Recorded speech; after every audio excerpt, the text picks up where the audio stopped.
Hello and welcome back to the course Helicopter Flying. Today we'll do something exciting. We'll take off from here and fly to a helipad that's located in a confined area. It's very close to here, maybe 2 or 3 minutes away. And when we arrive there, I'll show you the procedure for checking the landing area for suitability. We'll do something that's called reconnaissance. That's a procedure to check the area for obstructions, for wind, for forced landing areas, and so on. Okay, I'll show you more when we get there. First of all, I'll check the wind here at my airstrip. Unfortunately, there's no windsock, but I can see that campfire over there, that smoke is drifting towards me, so I should have a headwind here, roughly from a southeasterly direction. So let's just take off in that direction.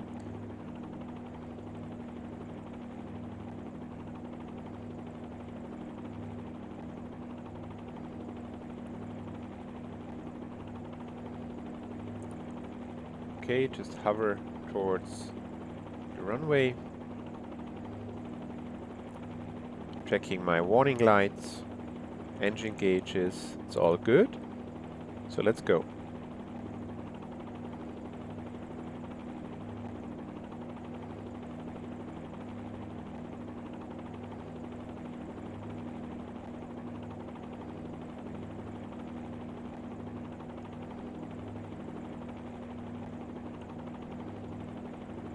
There's no need to climb very high because we'll be at the destination in just a matter of minutes.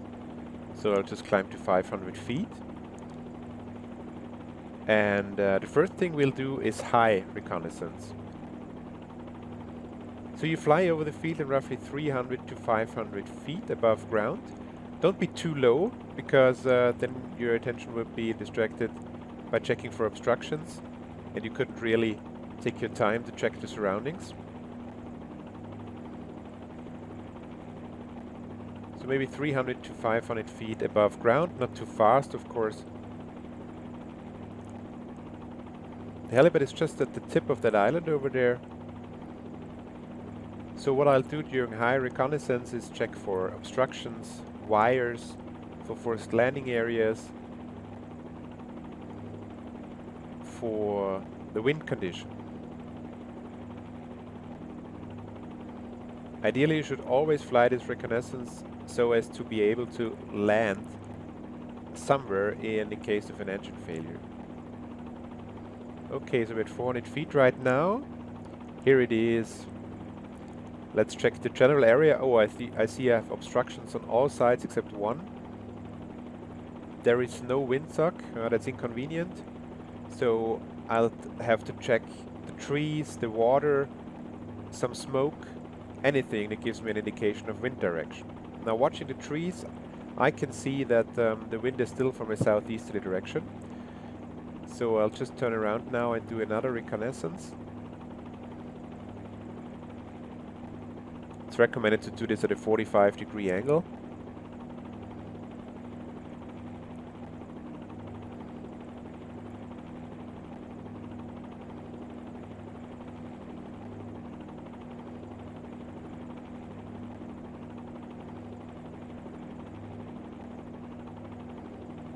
Of course, best to fly into the wind, gives you the least ground speed and more time to check the area. Okay, now we are approaching it nicely, slowly. You shouldn't do the high reconnaissance from a high hover because that's dangerous in terms of an engine failure. Okay, I'm getting really fast. Okay. Take another look. Yep, there's just one area with no obstructions. Let's actually head it into the wind, which is convenient.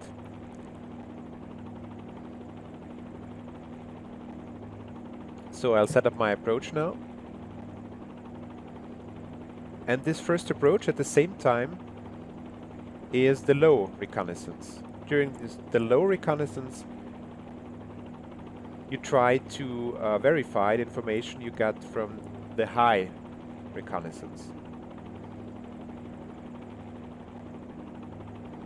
And if something goes wrong, or you identify any new obstacles or something, then simply go around before you have reduced the speed below ETL. Okay, so I'll just set up myself for a nice final. Into the wind.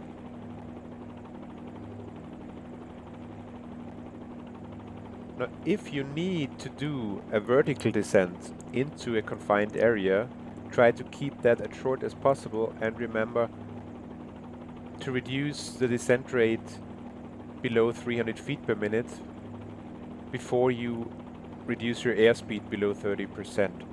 Sorry, 30 knots. Because otherwise you'd be in danger for vortex ring state.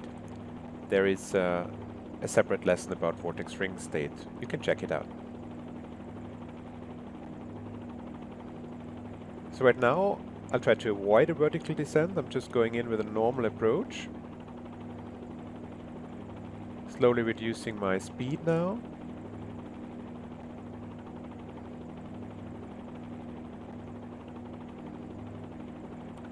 Coming in into the wind and from the side with the least obstacles.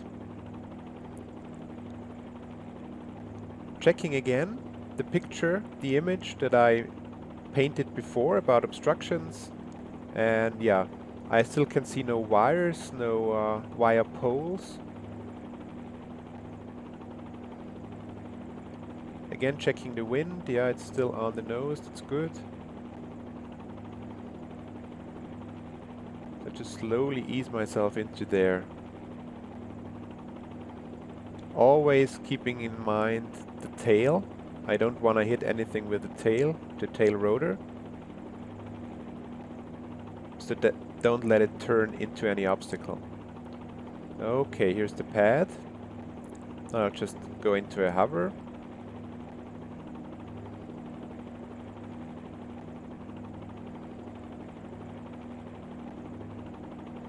And land.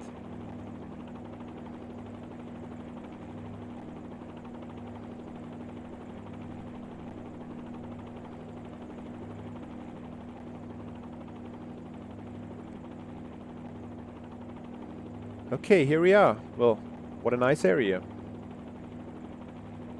Congratulations. We just did our first landing into a confined area. The next lesson we'll see an approach into a confined area that's not actually a designated helipad. So we'll just land into some forest clearing. I'm sure that will be fun too, so see you then.